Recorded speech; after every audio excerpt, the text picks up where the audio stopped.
लालू प्रसाद जौना घड़ी झारखंड अलग होत रहे, जितना भी खनिज पदार्थ बा जौन बिहार में आय के स्रोत रहे, कोयला रहे, लोहा रहे, सोना रहे, चांदी रहे, अबरक रहे, जितना भी रहे, इस सब के झारखंड में शिफ्ट हो गई और एक विरोध कैले रहन लालू प्रसाद। कम सीट अला के बावजूद भी उनका के मुख्यमंत्री बनौले, वादा के मुताबिक सब कुछ कैले, लेकिन वादा खिलाफी नीतीश कुमार कैले। ई लालू प्रसाद भी कहले, उनका परिवार के लोग भी कहला, और राबड़ी देवी तो माने अलगे अलगे माने बिखिन बिखिन के गरी आवे। लालू प्रसाद एक लंबा समय के बाद, लगभग 3-4 साल के बाद, बिहार के राजनीति में सदैव अपना के उपस्थित करे खातिर तैयारी कर रहा बड़न, और यह तैयारी में बहुत सारा हिसाब किताब लेवे के बाद लालू प्रसाद के कहना बा कि बिहार के अगर बर्बाद करे में कोई के हाथ बा तो नीतीश कुमार हाथ। लालू प्रसाद लंबा समय से जेल में रहे, बेल पर बहरी। अब बहरी अला के बाद उनकर जौन स्वास्थ्य रहा वो ठीक ठाक नजर आवता, और संगे संगे बिहार आवे के उनकर तैयारी भी पूरा हो गई बा। राबड़ी देवी उनका से पहले आकर के जगह जमीन तैयार कर दे।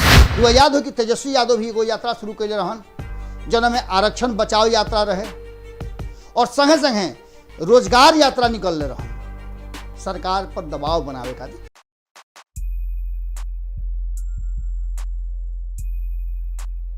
औरी उलझ गई जिंदगी सझुरावे में, औरी उलझ गई जिंदगी सझुरावे में, बिगड़ गई बात बनावे में, बिगड़ गई बात बनावे में। सौदा दोस्ती के सियासत में कई बार भइल, सौदा दोस्ती के सियासत में कई बार भइल, मुश्किल तबा फिर से यारी निभावे में। गोड़ लागतनी हेरा से अभिनंदन बालो लोग के अपना कार्यक्रम जना के नाम हो खूटा ठोक के।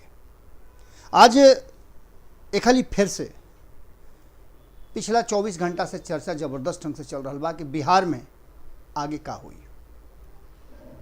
एकरा चर्चा के पीछे सबसे ज़्यादा इस चर्चा में अगर कोई स्थान ले लिया तो लालू प्रसाद बड़े। देखिए, लालू प्रसाद के चर्चा बिहार के राजनीति में रुआ एक और कह के ना कर सकीले। जब जब बिहार में चुनाव हुई, जब जब बिहार में महंगाई के बात हुई, सरकार के तरह से बात हुई, सरकार के नाकामी के बात हुई, तो लालू प्रसाद के बात जरूर हुई। कारण कि दोनों खेमा कहीं ना कहीं जब लालू प्रसाद के बीच में लई हैं तो बात डाइल्यूट हो जाला। विपक्ष जब बात करी तो लालू प्रसाद के शासनकाल के बात करी, और उन ये बताई कि गरीब गुरबा के कैसे अपना खेमा में लेके आई रहा। और अगर बात सत्ता में बैठल लोग के करी तो उ बताई लोग कि लालू प्रसाद के शासन कितना नाकामयाब रहे, लालू राबड़ी के शासन में का होत रहे, और लालू राबड़ी के शासन से बेहतर ही लोग काम कर रहा बा। यह उठा पटक में लालू प्रसाद के प्रासंगिकता हमेशा बिहार के राजनीति में बरकरार रहा। अब तो देश के राजनीति में भी पिछला कई दशक से लालू प्रसाद यादव मुख्य मोहरा के रूप में बना, चाहे विपक्ष के एकजुट करे के प्रयास होके या फिर नरेंद्र मोदी अमित शाह के जवाब देवे के होके, उनका खेमा से अलग रहे के होके, तो लालू प्रसाद के नाम जरूर लिहल जाला। नीतीश कुमार जब जब अपना के कमजोर महसूस कर ले तो लालू प्रसाद वाला शक्ति अपना के जो टॉनिक बा लालू प्रसाद वाला ओकरा के पी लेवे, आ फिर वो फुर्ती से अपना विरोधी पर हमला कर ले, चाहे उनका साथे के लोग होके या उनका बाद के लोग होके। आज जो चर्चा बा वो चर्चा में नीतीश के अगिला पिछला सब हिसाब, नीतीश कुमार के अगिला पिछला सब हिसाब चुकता करे खातिर लालू आ रहा बड़े। रुआ चर्चा में सुन ले हो कि उपचुनाव में लालू प्रसाद के एंट्री होके वाला बा। हालांकि यह एंट्री के बात तो बहुत पहले से कहल जा रहा बा, लेकिन अब लालू प्रसाद के एंट्री हो रहा बा, अगला पिछला हिसाब चुकावे के बात हो रहा बा, और ये बीच में बिहार के राजनीति में जन उठा पटक हो रहा बा, लालू के रोके के जन प्रयास हो रहा बा, आज चर्चा ओकरे हुई। वो चर्चा में लालू प्रसाद के बात हुई, और लालू प्रसाद के बात में ये बात खोल खोल के कहल जाई कि के चाहता कि लालू प्रसाद और राष्ट्रीय जनता दल महागठबंधन अलग अलग खंड में विखंडित हो जाओ। ये सब लोग के आइडेंटिफाई करे के, खोज खाज के, ढूंढ ढांड के, वो साफ फटक के ले आकर रुआ लोग के सामने आज रखब। तो एजा से चली सभे खूंटा ठोक पर, भारत लाइव पर राउर हमार संबंध अतने तक ले रहा, आगे चली सभे खूंटा ठोक पर ये पूरा विश्लेषण के रुआ लोग के सामने रखतनी। तो रुआ लोग आगे नहीं खूटा ठोक पो। अब खूटा ठोक पर रुआ लोग से ये पूरा विश्लेषण जौना में अगिला पिछला सब हिसाब चुकता करे खातिर लालू प्रसाद आ रहल बाड़न बिहार, इस विषय पर चर्चा हुई। रुआ उठा के देखी कब से, तो 2015 के चुनाव से। 2015 में नीतीश कुमार लालू प्रसाद के संगे चुनाव लड़ले रहन, कांग्रेस भी साथे रहे और ये कहल गई रहे कि भारतीय जनता पार्टी के अब एजे से ना, देश के अलग अलग राज्य से और केंद्र से दोनों जगह से उखाड़ के कबाड़ के फेंक दिया। लेकिन दोस्ती 2 साल ना चलल। नीतीश कुमार अचानक से लालू प्रसाद के बाह छोड़ दिले और लालू प्रसाद के का, लालू प्रसाद के लइकन के बाह धरा के जन गई रहन छोड़ दिले और छोड़ला के आज भी खीस में बाड़े लालू प्रसाद। लालू प्रसाद लंबा समय से जेल में रहे, बेल पर बहरी। अब बहरी अला के बाद उनकर जौन स्वास्थ्य रहा वो ठीक ठाक नजर आवता और संगे संगे बिहार आवे के उनकर तैयारी भी पूरा हो गई बा। राबड़ी देवी उनका से पहले आकर के जगह जमीन तैयार कर तरी, कहाँ रही हैं, कैसे रही हैं, का डॉक्टरी व्यवस्था हुई। लेकिन एक में सबसे पहला जौन अड़ंगा बा वो अड़ंगा लगावे खातिर रुआ लोग के भारत लाइव पर खबर के दौरान रातों रात में रुआ लोग के कुछ चर्चा भई रहे। जौन चर्चा रहे कि अमित खरे के कहीं ना कहीं नरेंद्र मोदी अपना पाला में ले आकर के दुतरफा गेम के शुरुआत कर दिले बड़े। जना से एगो बात बा कि नीतीश कुमार पर वजन कैसे पड़ी और दूसरका बा कि लालू प्रसाद के रोकल कैसे जाई। कारण कि दोनों ऐसा चीज बा जना से भारतीय जनता पार्टी बिहार में अपन सत्ता स्थापित कर चाहता और अपना के सीधा लड़ाई में ले आवल चाहता। अब तक ले वो पाछ धैले रहल हा नीतीश कुमार के। नीतीशो कुमार ये बात के बुझ गई बड़े, लेकिन यह हिसाब किताब फरियावे वाला बात नीतीश कुमार से बा। कारण कि भारतीय जनता पार्टी तो अपन पोछ निकाल के बहरी हो गई बा।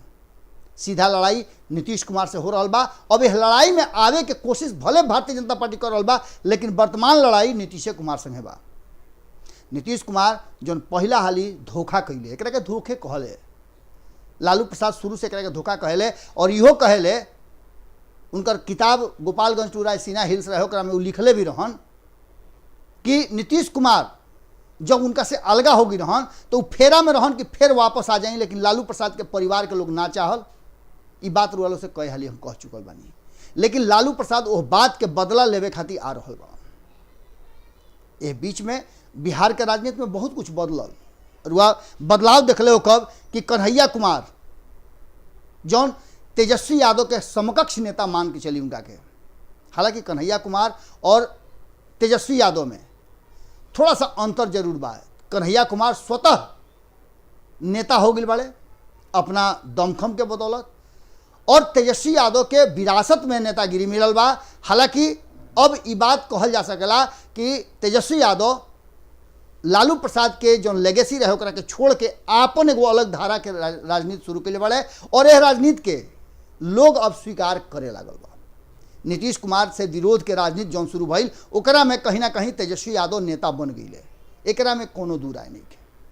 अब जो वर्तमान स्थिति बा ओकरा में कन्हैया कुमार बिहार में अपन स्थिति के स्पष्ट करे खातिर जनगण मन यात्रा कैले रहन। यात्रा के सिलसिला बिहार में लगातार जारी बा।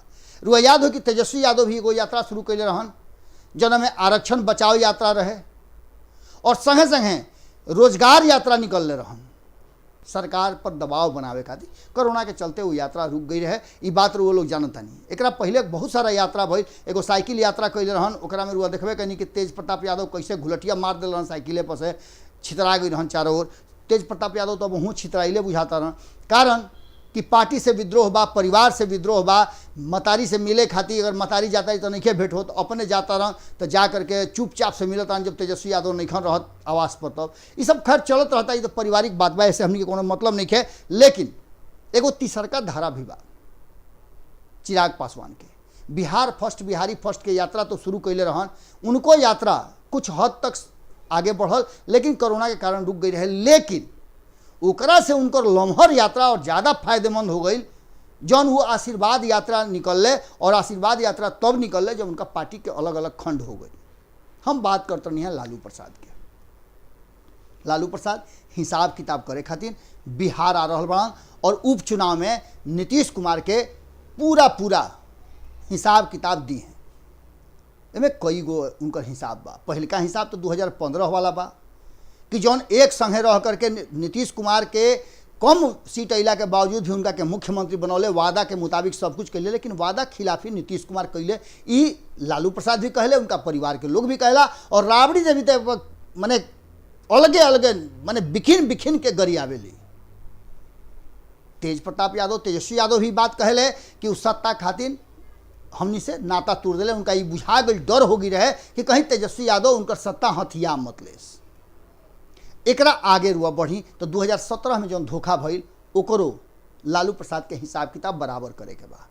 ये सबसे बड़ा जब 2019 में लोकसभा के चुनाव भइल तब और ज़्यादा फरियावे के बाद, कारण कि लालू प्रसाद के पहला हाल ऐसा भइल पार्टी बनला के बाद कि उनकर बोहनी तक ले ना भइल लोकसभा खातिर। हालांकि प्रयास बहुत भई रहे, तेजस्वी यादव जमीन आसमान एक कर दिल रहन, लेकिन सफल ना भइले। एकरा अलावे और भी बहुत सारा ऐसा कारण बा। एक तो बा कि तेजस्वी यादव के साथ धोखा, दूसर का लालू प्रसाद के साथ धोखा, तीसर का बिहार के जनता के संगे धोखा। बिहार के जनता संगे नीतीश कुमार पर लगातार आरोप लग रहा बा लालू प्रसाद के कि वो बिहार के जनता संगे जबरदस्त ढंग से धोखा कर रहा बड़े, सब्ज बाग दिखा करके, झूठ बोल करके और बिहार के विकास के गलत आंकड़ा पेश करता रहे, जो नीति आयोग और सीएजी के रिपोर्ट में साफ खुल के सामने आ गई बा। लालू प्रसाद के कहना बा कि बिहार के अगर बर्बाद करे में कोई के हाथ बा तो नीतीश कुमार हवे। हम भारतीय जनता पार्टी के ज़्यादा ना मानो, कारण कि भारतीय जनता पार्टी गुजरात के लोग बड़ुए, गुजरात के लोग गुजराती ठाट बाट में बा, गुजरात के विकास कर रहा बा। देश के विकास होके चाहे मत होके, बिहार के विकास होके चाहे मत होके। और नीतीश कुमार अपन हक हुकूक जौन बिहार के बा वो अपना कुर्सी जाए के डर से मांगत नहीं खन। एक हिसाब किताब करे के बा लालू प्रसाद के हिसाब किताब के एक लाइन से सीएजी के रिपोर्ट जौन आई रहे वह देख ले कि 2020 तक के जो रिपोर्ट आई रहे वो रिपोर्ट में बिहार के जबरदस्त घाटा भई रहे।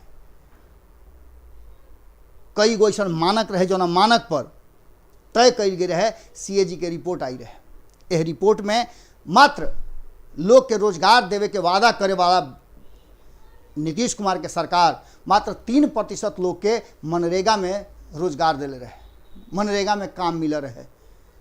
100 दिन के जो मिनिमम मजदूरी के जो तय कई बा मनरेगा के तहत वो मात्र 3% लोग के मिल रहे, जबकि 35 से 40% लोग एकरा में आवेदन कैले रहे।